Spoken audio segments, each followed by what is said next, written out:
Hello students, good morning. Once again I welcome you in the today's science class. But in the last video we studied about the second major group of microorganism, that is bacteria. हमने देखिए last time हमने जो पढ़ा था बेटा, bacteria जो second major group of micro organism, उसके बारे में पढ़ा था। और उसमें जो हमने पढ़ा था that is about the habitat, size, shape, structure और लोकोमोशन। ये इतनी सारी बात हमने उस लास्ट वीडियो में कर ली थी। अब दोबारा हम बता रहे हैं आपको फ्रॉम द लोकोमोशन। ये लास्ट का पॉइंट था कल का। अब लोकोमोशन मीन्स होता क्या है, पहले हम आपको बता दें। Locomotion is the movement by the living organism in which they move from one place to another by bodily movement। मतलब कोई एक ऐसा मूवमेंट जिसके अंदर कोई भी लिविंग बॉडी चल कर के एक जगह से दूसरी जगह जाता है, उसको बोलते हैं हम लोकोमोशन। मतलब किसी भी बॉडी पार्ट का, लिविंग बॉडी का हिलना डुलना वो मूवमेंट कहलाता है। लेकिन लोकोमोशन का मतलब होता है changing in the position from one place to another place. ध्यान रखना इस बात को। हम ये बता रहे हैं कि बैक्टीरिया के अंदर लोकोमोशन के लिए उनमें एक फ्लैजेला नाम की स्ट्रक्चर मिलती है। फ्लैजेला और सीलिया, टू टाइप की स्ट्रक्चर जनरली माइक्रो ऑर्गेनिजम्स में मिलती है। आपने कभी देखा हो तो एक पैरामीशियम नाम का लिविंग बॉडी होता है, अमीबा के साथ चलता है वो। उसकी अपने जो पैरों के स्लीपर्स होते हैं उसकी शेप और साइज होती है।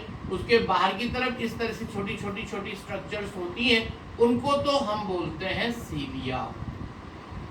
उनकी हेल्प से इसमें मूवमेंट होता है और अंदर और बाकी बॉडी पूरा बॉडी स्ट्रक्चर होता है।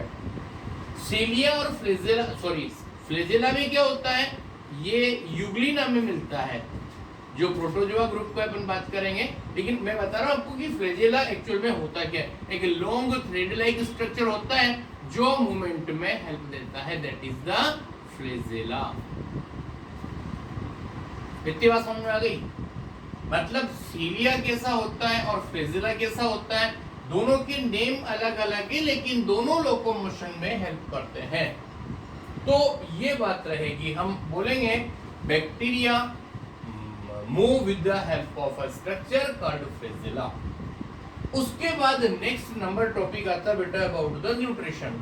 Nutrition means taking the food. हर किसी लिविंग बॉडी को अपनी लाइफ चलाने के लिए फूड लेना पड़ता है। हम बैक्टीरिया की केस में बात करें, दे में बी सैप्रोफाइटिक और पैरासाइटिक। मैं आपको एक बात बता दूं, थोड़ा सा 7th क्लास का मैटर याद करना कि कोई भी लिविंग बॉडी, मतलब कि स्पेशली हम प्लांट्स और एनिमल्स की बात कर रहे हैं, तो प्लांट्स में जो हेट्रोट्रोफिक न्यूट्रिशन होता है उसमें या तो कोई लिविंग बॉडी सैप्रोफाइटिक मोड में फूड लेता है या पैरासाइटिक मोड में।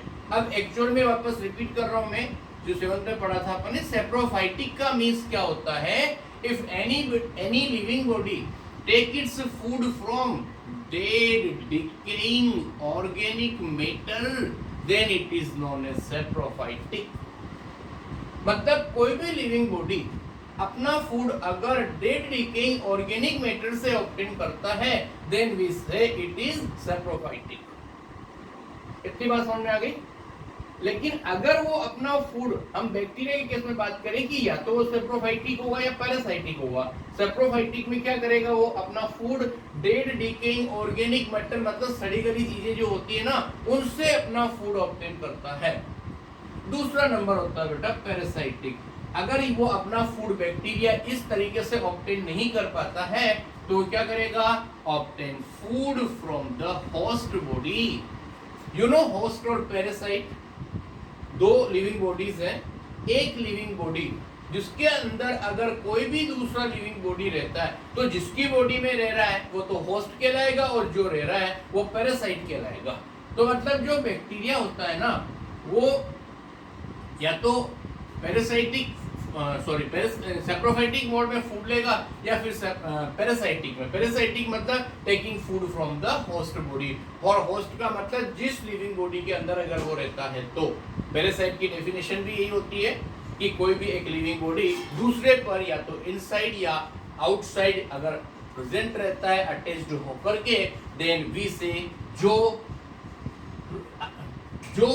होस्ट की बॉडी में होता है पैरासाइट, और पैरासाइट जिसकी बॉडी में रहता है उसको बोलते हैं होस्ट। उसके बाद नेक्स्ट टॉपिक आ रहा है बेटा अपने पास में, that is about the reproduction. Reproduction का मीन्स हमने शायद पहले भी बताया हो, ध्यान रखना यहाँ पर रिप्रोडक्शन वर्ड का मीन्स बता रहा हूं। री मीन्स होता है अगेन, और production means to produce.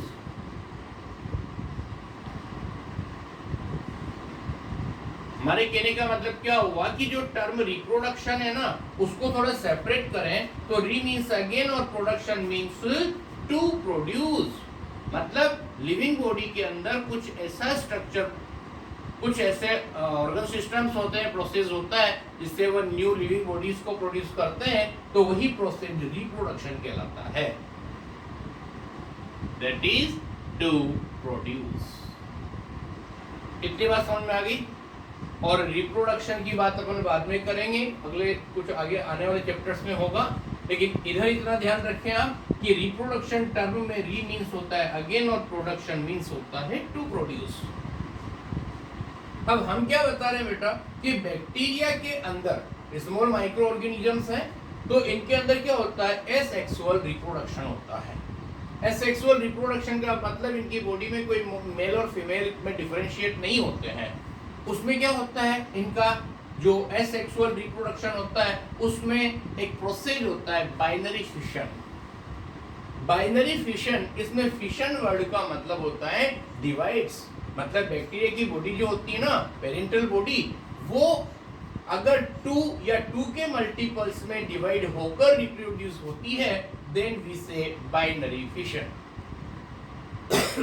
Sorry. तो बाइनरी फिशन का मीन समझ में आया आपको कि bacteria reproduce by binary fission, और बाइनरी फिशन का मीन्स क्या हुआ, when a living body reproduce by dividing its body in the form of 2 or multiples of 2, then we say that is the binary fission. Okay?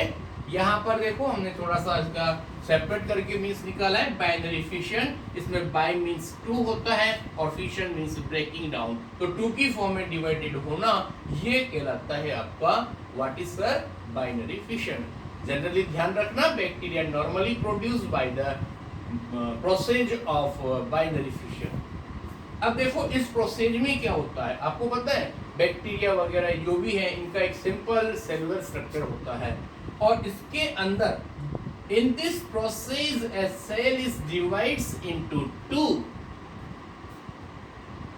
मतलब इस process में जो भी parental cell है वो 2 के अंदर डिवाइड होगी, और size along with the cytoplasm और न्यूक्लियस। और आपको तो पता ही है कि सेल के अंदर 2 चीजें मिलेगी। मैंने कल भी आपको बताया था कि इसमें यहाँ पर सपोज ये आपके पास सेल का स्ट्रक्चर है, तो बीच में न्यूक्लियस होता है, और ये यहाँ पर साइटोप्लाज्म नेम का एक लिक्विड होता है, तो इसको हम क्या बोलेंगे, साइटोप्लाज्म। ये हर मतलब सेल स्ट्रक्चर में लगभग ये 2 कंपोनेंट्स इंपॉर्टेंट होते हैं, साइटोप्लाज्म और दूसरा होता है न्यूक्लियस। तो जब बाइनरी फिशन से रिप्रोडक्शन होता है ना, तो पहले इस साइटोप्लाज्म के अंदर डिवीजन होगा, मतलब ये 2 पार्ट में डिवाइड हो जाएगा, और उसके बाद जो न्यूक्लियस वाला पोर्शन है वो 2 पार्ट्स के अंदर डिवाइड हो जाएगा, और यही प्रोसेस चलता है आपका what sir, that is the reproduction in the bacteria.